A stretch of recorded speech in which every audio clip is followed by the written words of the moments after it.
here in the Amy Studios talking with Martell Winters from Nelson Laboratories. And Martell, we wanted to sit down and learn a little bit more about a study that you have underway at Nelson Labs. Let me give you a moment, though, to introduce yourself and your role. Okay. Well, I'm I've been with Nelson Laboratories. Next month will be 31 years, and I'm a director of science there at Nelson, so I get to be involved in a wide variety of scientific efforts that are going on there. Okay, and a longtime participant in sterilization Yeah, standards as well. since 1996. Wow. All right. Well, thank Yeah. you. That's a long history. So I know you've been involved in a lot of standards under development. And the study that you're working on now relates to EO bioburden resistance. And it's partly driven, at least, by concern about sterilization residuals, EO sterilization residuals with traditional cycles. Can you tell us a little bit more about that? Yeah. So we've seen the, the I think there's been a lot of question in the past about how could a bioburden-based method be established for ethylene oxide. And we have a really good pattern on how that was done for decades with radiation, where and then in the late 1970s, Dr. Whitby compiled hundreds of data points of microorganism resistance to radiation and compiled that into tables, and those tables have been successfully used for radiation for decades. And there's no reason that a similar thing can't also be done for ethylene oxide, and that could really reduce the ethylene oxide cycles, the concentration, and the amount of ethylene oxide used. And so there's some thought that if we could gather similar data for ethylene oxide like we did for radiation, then that a similar approach could be used.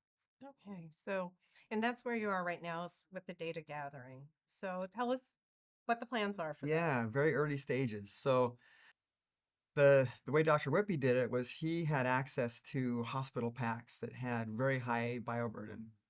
And from that, he was able to apply very short or low doses of radiation to those products to get microorganisms that are somewhat resistant to radiation. And he used that as a screening technique to get the microorganisms off the product.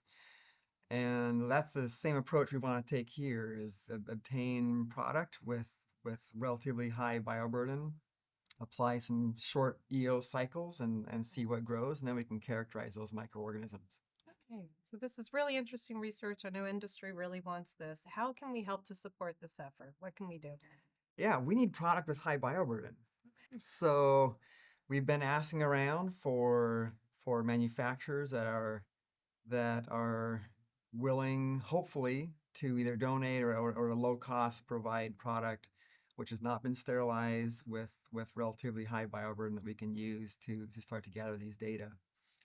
The nice thing is that the way Dr. Whitby did it is the same way we're intending as well, that there is never any mention of details of what the products were, who the manufacturer were that provided those products, or anything. All that resulted from that all of that testing is just tables with numbers Okay, and so random just participation. aggregated That's data. right. That's right. Okay. All right. So if people have samples that they can send to you that have high bioburden, how should they get in touch with you? Just contact you directly? Yeah. So we are. I realize I should have done this before this week, but in talking to people this week, we'll be working on like a one-page summary of what we're trying to accomplish, how we'll treat the data. So there's something that can be sent around to management within a company, and we should have that document prepared fairly soon. And so anyone who wants to reach out, and I can send that information over, and then we can see where it'll go. Okay, wonderful. Well, Amy is happy to help with that and help spread the word. So it's been great talking with you about this Great. and look forward to hearing more about the study. Okay. Thank you, Okay, Amanda. thank you.